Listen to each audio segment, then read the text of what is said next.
All right, let's talk about gears. I mean, they're the hidden heroes inside pretty much everything, right? From your car to your watch, they're the silent workhorses of the mechanical world. But have you ever stopped to think about how these toothed wheels actually work so perfectly together? Well, today we're gonna gear up and find out. So just think about your car for a second. The engine is screaming along, spinning at thousands of RPM, right? But your wheels? They're turning way, way slower. So how does all that raw power get from the engine to the wheels so smoothly? And how does the speed change so reliably without the entire car just shaking itself to pieces? Well, the answer, my friends, is the absolute genius of gears. Okay, so here's our game plan. First, we'll cover what a gear even is. Then, we'll take a quick tour through the whole world of gears. After that, we're going to get up close and personal with the anatomy of a single spur gear, learn the lingo that defines them, and wrap it all up with the one fundamental law that makes everything tick. All right, let's dive right into section 1. What is a gear, really? What's its core purpose? So, at its very heart, a gear has two main jobs, and it does them flawlessly. Job 1, it moves rotational power from one shaft to another. Simple enough. But job 2, now this is where the magic happens. It maintains a perfectly constant and predictable speed ratio between those two shafts. It's that unwavering precision that makes them absolutely essential in engineering. And for this whole deep dive, we're going to be focusing on this fellow right here, the spur gear. It's basically the poster child for gears, the simplest, most common type you'll find. Its teeth are straight and run parallel to the gear's axis. Honestly, if you can wrap your head around the spur gear, you've built the foundation for understanding pretty much all the others. Okay, moving on. We've met our basic spur gear, but you gotta know, it's just one member of a huge, fascinating family. Not all gears are the same, and each one is designed for a very specific job. You know, you can pretty much organize the entire world of gears by asking one simple question. How are the shafts positioned relative to each other? So if your shafts are parallel, you're going to use something like a spur or a helical gear. If they actually cross paths and intersect, you'll need a bevel gear. And if they're just totally out there on different non-intersecting planes, well, that's a job for a skew gear. See? The problem itself tells you which tool to use. Okay, time to zoom in. I mean, way in. If we really want to get how these things work, we have to look at the anatomy of a single gear tooth. Every single curve you're about to see has a name, and more importantly, a purpose.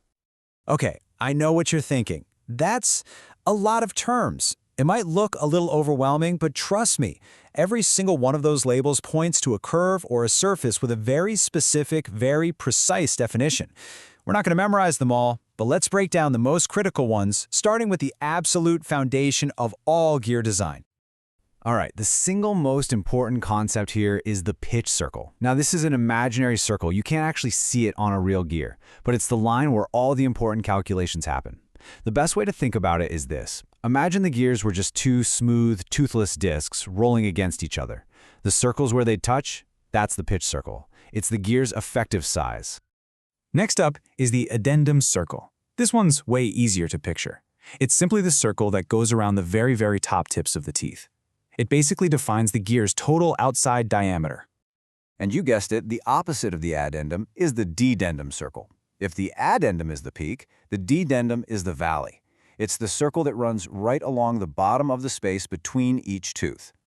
So, we have the basic anatomy down. But how are these parts actually sized and defined? Well, that brings us to the language of gears, where we turn all those shapes and circles into precise, interconnected numbers. Okay, this is a big one. The master key that unlocks all of this is something called the diametral pitch, or PD for short. You can think of it like a universal standard for tooth size.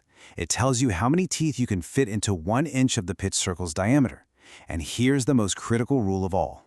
For any two gears to mesh properly, they absolutely, positively must have the exact same diametral pitch. No exceptions. Now, don't worry, I'm not going to make you do the math here. Just look at this example. All we need to know are two things, that the gear has 20 teeth and that its diametrical pitch is 4. From just that, look, we can calculate every other critical dimension of that gear. The pitch diameter, the addendum, the dedendum, everything. It just shows you how beautifully interconnected and standardized this whole system is. It all flows from that one key value. Okay, so why? Why all this complexity? Why all this incredible precision and all these calculations? It all boils down to upholding one single, elegant, and absolutely critical principle: the fundamental law of gearing. This is the secret to smooth motion. This right here, this is it. This is the Holy Grail. What it means in plain English is that as the teeth roll over each other, the speed of the gear being pushed can't change, not even for a tiny fraction of a second. The speed ratio between the two gears has to be rock solid and constant, from the beginning of the engagement to the very end. So what happens if you break this law? Well, it's not pretty. If that speed ratio isn't perfectly constant, you get tiny little speed-ups and slowdowns every single time a pair of teeth mesh. At low speeds, you might just get some noise. But at high speeds, those tiny changes create destructive vibrations and impact forces that will literally shake a machine to pieces. It leads to vibration, impact, and eventually, total failure. So how in the world do engineers guarantee this law is never broken? Well, the solution is pure geometric genius. It's not just about the numbers, it's about a perfect, elegant shape.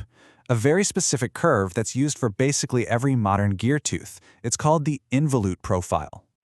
And this is just a beautiful illustration of how that curve is generated. Just imagine you have a string wrapped tightly around a cylinder. Now you unwind that string, keeping it pulled taut the whole time. The path that the end of the string traces through the air, that is an involute curve. And it just so happens that this specific shape is the geometric key that mathematically guarantees, that as two teeth roll across each other, the speed ratio stays perfectly constant. It's the secret sauce. So, that involute profile gives us theoretical perfection, a perfect system designed to obey a fundamental law. But that leaves us with a really important final question, doesn't it? What happens in the messy real world, where friction and massive forces inevitably cause those perfect curves to wear down over time? How does a perfect system like this handle real-world imperfection? Now that is something to think about.